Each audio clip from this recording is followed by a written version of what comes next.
Benim şu 3 hektar uzak möhretlerin kərəndə yerim. Buna buğday ektim. Ama buğdayı ormak şu vakta çelli hiç kim yolbaşının kellesinde de gelmedi, yadık yalına da düşmedi.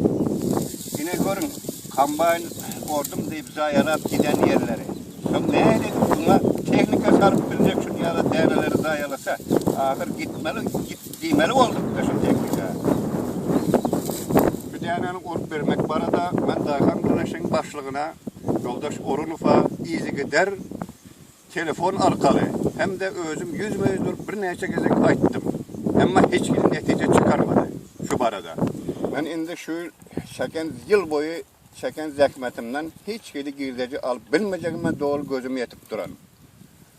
Yöne bilmedim indi kalan deneni ne edip ben yığınacağımı, kime yüz tutacağımı hiç alaçsız.